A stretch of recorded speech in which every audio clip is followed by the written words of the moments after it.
Evangelho segundo Lucas. Capítulo 10. Yahushua envia 72 discípulos. Havendo passado estes acontecimentos, o Machia nomeou outros 72, e os enviou de 2 em 2 adiante dele, a todas as cidades e lugares que ele estava prestes a visitar.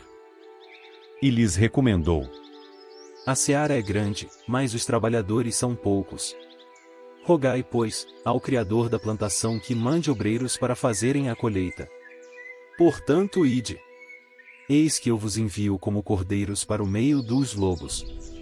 Não leveis bolsa, nem mochila de viagem, nem sandálias, e a ninguém saudeis longamente pelo caminho. Assim que entrardes numa casa, dizei em primeiro lugar: Paz seja para esta casa. Se morar ali um filho da paz, a vossa bênção de paz repousará sobre ele. Caso não haja, ela voltará para vós. Permanecei naquele domicílio. Comei e bebei do que vos for oferecido, pois digno é o trabalhador do seu salário. Não andeis a mudar de casa em casa. Ou ando entrardes em uma cidade e ali for bem recebidos, alimentai-vos do que for colocado diante de vós. Curai os doentes que houver na cidade e proclamai-lhes: O reino do Criador está à vossa disposição. No entanto, quando entrardes numa cidade e não for bem recebidos, saí por suas ruas e exclamai a todos: Até a poeira da vossa cidade, que se nos pegou as sandálias, sacudimos contra vós outros. Apesar disto, sabei que o reino do Criador está próximo. Eu vos asseguro, que naquele dia, haverá mais tolerância para Sodoma do que para aquela cidade. Ai daqueles que não se arrependem. Ai de ti, Corazim! Ai de ti, Betsaida! Porque se as maravilhas que foram realizadas entre vós o fossem em Tiro e Sidom, há muito tempo elas teriam se arrependido, vestindo roupas de saco e cobrindo-se de cinzas. Contudo, no juízo haverá menor rigor para Tiro e Sidom do que para vós outras. E tu, Cafarnaum, serás porventura elevada até ao céu? Não. Serás derrubada até o Hades. Portanto, qualquer pessoa que vos der ouvidos, a mim está dando ouvidos, mas aquele que vos rejeitar, estará rejeitando a mim mesmo, e quem me rejeitar, rejeita aquele que me enviou. Os 72 regressam felizes. Então, os 72 discípulos retornaram muito felizes e relataram: Mestre, até os demônios se submetem ao nosso comando, em teu nome. Ao que Yahushua lhes revelou: Eu vi o maligno caindo do céu como relâmpago. Atentai! Eu vos tenho dado autoridade para pisar de serpentes e escorpiões, assim como sobre todo o poder do inimigo, e nada nem ninguém vos fará qualquer mal. Contudo, regozijai-vos, não apenas porque os espíritos vos obedecem, mas sim porque os vossos nomes estão inscritos nos céus. A grande alegria de Yahushua no Espírito. Naquele mesmo momento, Yahushua, exultando no Espírito Santo, exclamou: Ó Pai, Criador do céu e da terra! Louvo-te, pois ocultaste estas verdades dos sábios e cultos e as revelaste aos pequeninos. Que assim seja, ó Pai, porque tu tiveste a alegria de proceder assim. Tudo me foi entregue por meu Pai. Ninguém sabe quem é o Filho, a não ser o Pai, e nenhuma pessoa sabe quem é o Pai, senão o Filho e aqueles a quem o Filho desejar revelar. Então, mirando seus discípulos, declarou-lhes em particular: Bem-aventurados são os olhos de quem vê as revelações que vós vedes. Pois vos asseguro que muitos profetas e reis almejaram ver o que estáis vendo, mas não viram, e ouvir o que ouvis e não ouviram. A parábola do bom samaritano. Certa vez, um advogado da lei levantou-se com o propósito de submeter Yahushua à prova e lhe indagou: Mestre, o que preciso fazer para herdar a vida eterna? Ao que Yahushua lhe propôs: O que está escrito na lei? Como tu a interpretas? E ele replicou: Amarás o Eterno, teu Criador, de todo o teu coração, de toda a tua alma, de todas as tuas forças e com toda a tua capacidade intelectual, e amarás o teu próximo como a ti mesmo. Então Yahushua lhe afirmou: Respondeste corretamente, faze isto e viverás. Ele, no entanto, insistindo em justificar-se, questionou a Yahushua: Mas quem é o meu próximo?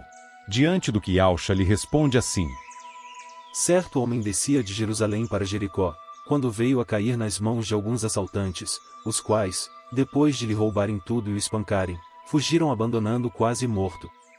Coincidentemente, descia um sacerdote pela mesma estrada. Assim que viu o homem, passou pelo outro lado. Do mesmo modo agiu um levita, quando chegou ao lugar, observando aquele homem, passou de largo. Mas um samaritano, estando de viagem, chegou onde se encontrava o homem, e assim que o viu, teve misericórdia dele. Então aproximou-se, enfaixou-lhe as feridas, derramando nelas vinho e óleo. Em seguida, colocou-o sobre seu próprio animal, levou-o para uma hospedaria e cuidou dele. No dia seguinte, deu 2 denários ao hospedeiro e lhe recomendou: cuida deste homem, e se alguma despesa tiverdes a mais, eu reembolsarei a ti quando voltar. Qual destes 3 te parece ter sido próximo do homem que caiu nas mãos dos assaltantes? Declarou-lhe o advogado da lei. O que teve misericórdia para com ele. Ao que Yauxa lhe exortou. Vai e procede tu de maneira semelhante. A adoração de Marta e Maria. Caminhando Yauxa e os seus discípulos, chegaram a um povoado, onde certa mulher chamada Marta o recebeu em sua casa. Maria, sua irmã, ficou sentada aos pés do Machia, ouvindo o que ele ensinava. Marta estava inquieta, ocupada com os muitos afazeres. E aproximando-se de Yauxa, inquiriu-lhe: Mestre, não te importas de que minha irmã tenha me deixado só com todo o serviço? Peça-lhe, portanto, que venha ajudar-me. Orientou-lhe o Machia. Marta, andas ansiosa e te afliges por muitas razões. Todavia uma só causa é necessária. Maria, pois, escolheu a melhor de todas, e esta não lhe será tirada. Amados do Criador, mais um estudo a caminho para aguçar nossa sede de saber, pois a palavra é a água viva para nossa alma e espírito. O capítulo 10 analisa a missão de Yauxa ao enviar 72 discípulos, uma alusão a Números 11, versos 16 e 17, para proclamar o reino do Criador e fazer novos discípulos, enfatizando a universalidade do Evangelho para todas as raças e povos. Destaca que Yauxa tinha um grupo maior de seguidores, Mateus 9, versos 37 e 38, em Mateus 10, versos do 7 ao 16, também em Marcos 6, versos do 7 ao 11, conforme Lucas 9, versos do 3 ao 5, além dos 12 apóstolos, e ressalta a urgência da missão, com um chamado à oração para mais trabalhadores da seara. Yauxa instrui seus discípulos a dependerem do Criador para suas necessidades, evitando preocupações com bens materiais e enfatizando a importância da urgência no cumprimento da missão. A Escritura também discute a responsabilidade que vem com privilégios, lembrando que cidades como Cafarnaum, que foi o centro do ministério de Yauxa na fronteira norte da Galileia, Mateus 4, verso 13, sofrerão maior condenação por sua incredulidade. Isto significa, amados do Criador, seremos julgados de acordo com a luz que recebermos. Os que muito sabem, desses muito será cobrado. Temos a menção do poder e autoridade do Espírito do Criador aos discípulos para expulsar demônios, e a importância da humildade, onde Yauxa aproveita a euforia dos discípulos para lhes advertir sobre o grande perigo da arrogância, soberba e orgulho, que acomete a todos aqueles que se deixam inebriar pelas glórias do sucesso. Assim se deu a queda de Lúcifer, que significa glorioso, luzente, vocábulo que a Vulgata Latina traduziu pela expressão estrela da manhã. Evento este, de tremendo impacto no universo e testemunhado por Yauxa Machia no céu, Isaías 14, verso 12.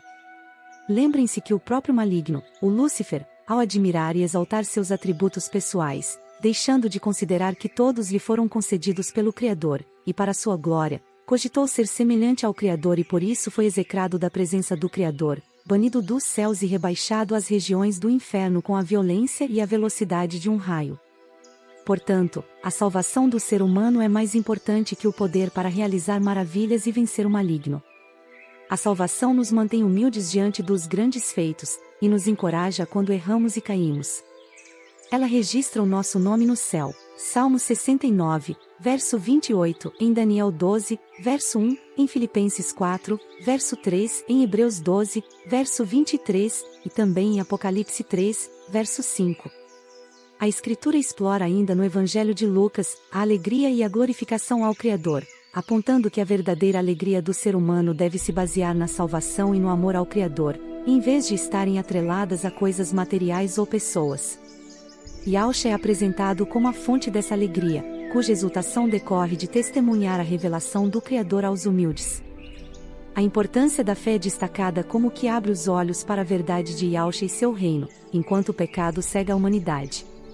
Por isso, o Criador entregou a seu Filho, Yahushua, a chave da reconciliação definitiva entre o Criador e a humanidade, o Evangelho que abre os olhos, 1 Coríntios 15, versos do 1 ao 3. A Escritura se aprofunda na lei e na graça, contrastando a abordagem legalista dos fariseus com a mensagem de amor de Yahushua. Ele resume a lei no amor ao Criador e ao próximo, mostrando que essa é a essência do que foi ensinado nas Escrituras.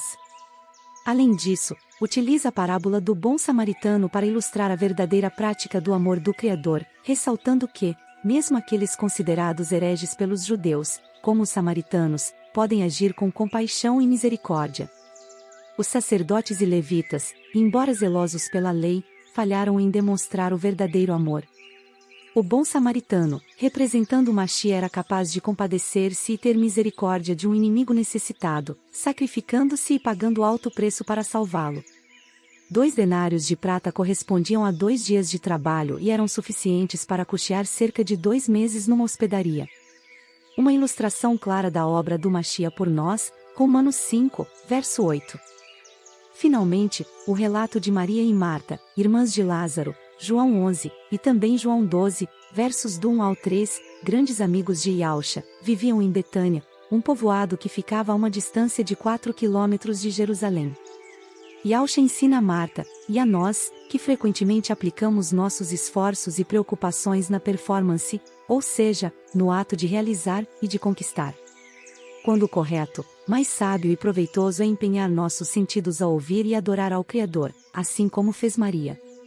Esse princípio oferece o equilíbrio ideal em relação ao estímulo para o serviço que aprendemos com a parábola do bom samaritano. Em vez da preocupação e ansiedade pelo servir um banquete digno do Mashiach, um prato seria suficiente. Maria estava correta, ela preferiu o banquete espiritual aos pés do Mashiach, ou seja, a melhor causa. Atos 6, versos 2 e 4, e também Marcos 10, verso 45. Amados do Criador, somos lembrados da importância de amar e servir ao próximo, além da necessidade de reservar um tempo para ouvir e aprender sobre o nosso Pai amado através de Yahushua e todas as Escrituras, pedindo ao nosso Pai amado que retire todo o fermento que foi acrescentado. Esperamos que esta reflexão tenha tocado seu coração e o inspirado a viver os princípios desse capítulo em seu dia a dia. Em minhas orações ao nosso Pai, peço que abençoe a todos em nome do Yahushua que vive para todos sempre. Assim seja.